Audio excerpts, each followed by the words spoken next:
started to lose control fiscally, it was right around the time of the 1970s. Well, many senators, Republican senators, are very uncomfortable with the tactics that you are using. Senators Murkowski, Senators Collins, that chair of the Appropriations Committee that is really running this of spending. You would acknowledge that you just added to the debt and to the deficit with this tremendous... No, I would not acknowledge that. We reduced the deficit. The spending and tax bill that just passed. Correct. And you lifted the debt ceiling. The debt ceiling is an extension of the cap on what's needed to pay your previous bills. In terms of the bill itself, it is $400 billion in deficit reduction, $1.5 trillion in mandatory savings reforms, the biggest we've seen in history. You said a few weeks ago that the appropriations process needs to be less bipartisan. You only have 53 Republicans. You do need Democrats to get on board here. Is saying something like that intended to undermine negotiations? Do you actually want a government shutdown? No, of course not. We want to... This is the moment the establishment media always dreams of. Margaret Brennan tries to hit Russell Vought with a classic move. First, she brings up that other MAGAs like Murkowski and Collins are uncomfortable with his tactics, trying to prove he has no support. But when that doesn't work, she pulls out his own words, twisting his call for a less bipartisan process into a threat to shut down the government. But watch how calm, prepared he flips the script. He doesn't take the bait. She wanted a full shutdown soundbite. Instead, she got a masterclass in not playing her game. House Office of Management and Budget, Russell Vought. Welcome to Face the Nation. Thanks for having me. There's so much to get to with you. Let's start on what's going on with the Federal Reserve. If you take the president at his word, he does not intend to fire the Federal Reserve Chair, Jerome Powell, though he's still criticizing him.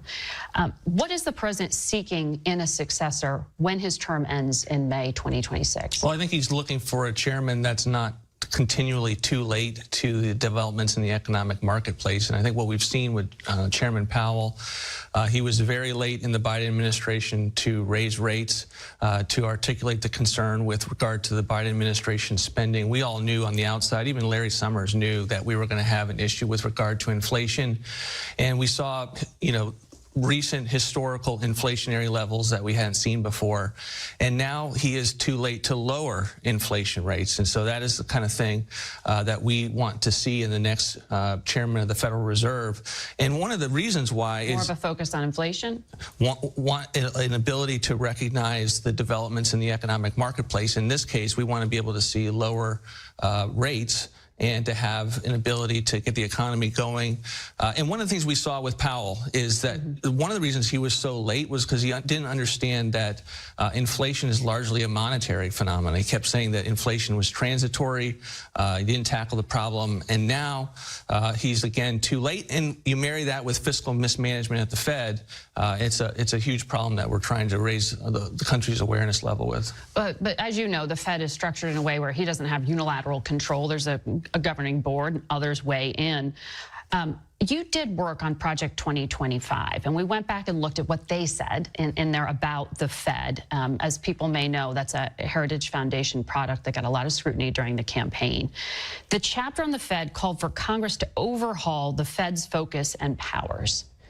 Is that what you're looking to do in 2026? I don't even know what that chapter says. All I know that in terms of the president has run on an agenda. He's been very clear about that. All that we are doing is in this administration is implementing his agenda. You don't want to overhaul the Fed?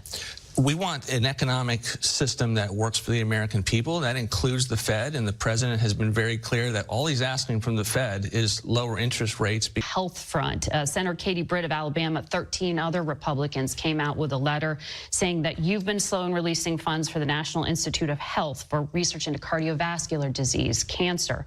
Are those funds going to be released? Again, we're going through the same process with the NIH that we did with the education. But there's a $2 million for injecting dogs with cocaine that the NIH spent money on, $75,000 for Harvard to study blowing lizards off of trees with leaf blowers. That's the kind of waste that we've seen at the NIH, and that's not even getting to the extent to which the NIH was weaponized against the American people over the last several years with regard to funding gain-of-function research that caused the pandemic.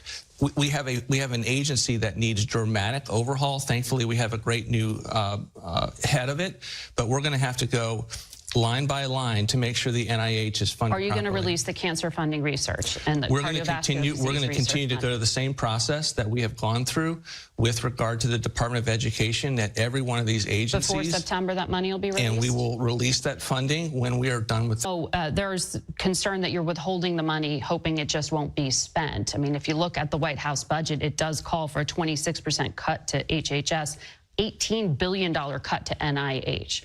Is this just a backdoor way to make those cuts happen? Well, I don't want to speak to any specific program with regard to what we might do with regard to rescissions throughout the end of this fiscal year, but we certainly recognize that we have the ability and the executive tools to fund less than what Congress appropriated and to use the tools that the Impoundment Control Act, a law that we're not entirely thrilled with, gives us to send up rescissions towards the end of the fiscal year. So just for our viewers, the Impoundment Control Act is the legal mechanism for the president to use to delay or avoid spending funds appropriated by Congress. Democrats think you want to have an argument over the power of the person who holds it. Do you want that to go to the Supreme Court?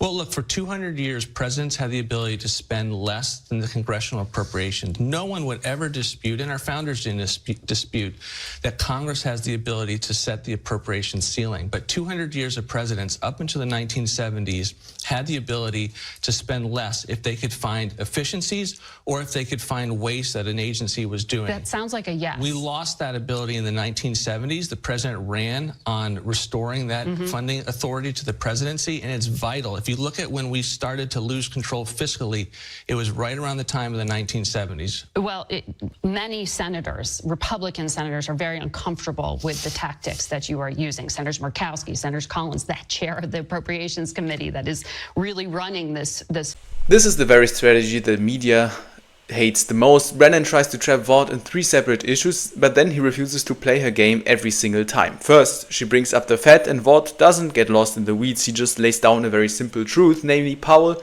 was late to fight inflation. Now he's late to lower the rates as well, while our interest rates are double the ones in Europe. And then comes the emotional blackmail from her side. She says you're holding up cancer research funding, and Vaught's response is perfect. He immediately brings up the NIH spending money to inject dogs with cocaine and blow lizards out of trees. And he doesn't let her frame the debate around sick kids. He frames it around insane government waste. He's not withholding funds. He's reviewing where the money is going so it doesn't get wasted on garbage science. Finally, she accuses him of backdoor cuts. He calmly explains then he's just trying to restore a power that presidents had for 200 years. The ability to not spend money that Congress wastefully appropriates. He's not playing defense, he's on offense and fighting for common sense fiscal control, and Brennan has no idea how to handle his blows. Executive can do without the consent of the legislative branch. You need to work with her to get your budget through. And in fact, you need to also be able to get Democrats on board to get to that 60-vote threshold to pass any kind of government funding to avoid a government shutdown at the end of September. I have a great relationship with Senator Collins. I appreciate the work she does.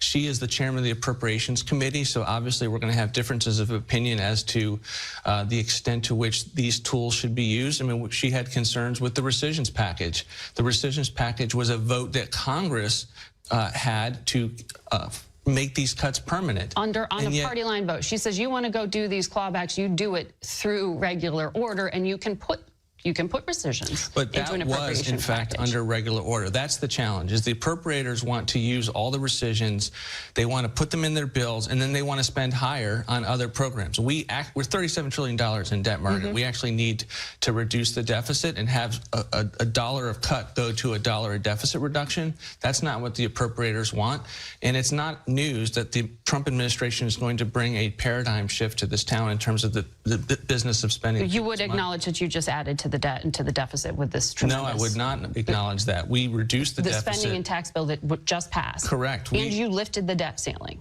The debt ceiling is an extension of the cap on what's needed to pay your previous bills. In terms of the bill itself, it is $400 billion in deficit reduction, $1.5 trillion in mandatory savings reforms, the biggest we've seen in history.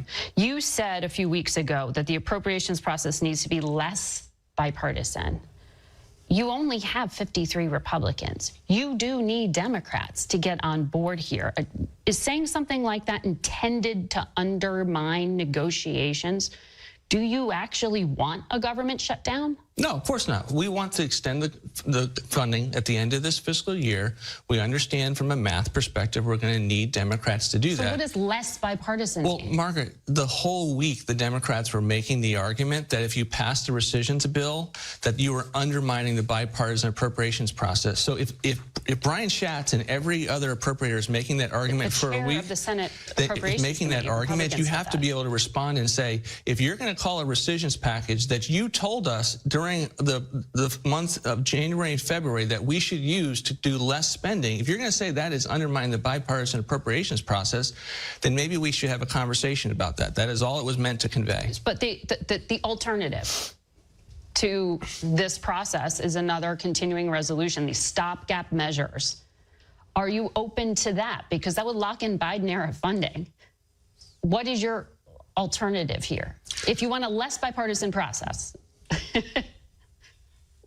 how do you solve for this? Because it sounds like you're laying the predicate for a shutdown. We are not laying the predicate for a shutdown. We are laying the predicate for the fact that the only thing that has worked in this town, the appropriations process is broken. Here's the Call of the Swamp's favorite scam, and Vought is calling it out directly. Margaret Brennan keeps pushing the establishment talking point. You need Democrats, she says, and you can't be partisan. You are going to cause a shutdown. But she's not worried about shutdown. She's worried that Trump's team will simply destroy the system that keeps the swamp fed.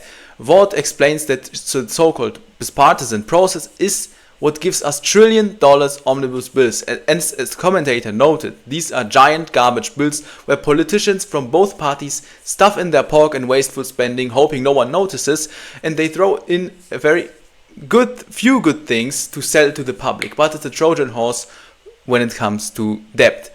And Vaught's argument is very simple, that broken process is what got us $37 trillion in debt. To fix it, you have to be willing to break it, to break this vicious cycle, and saying all options are on the table isn't a threat to shut down the government. It's a threat to end the endless spending party in DC that has been happening for I don't know how many years already, and the establishment is terrified of that, which is why the media puppets, like for example Brennan, are programmed to scream shut down anytime a conservative says and dares to say no.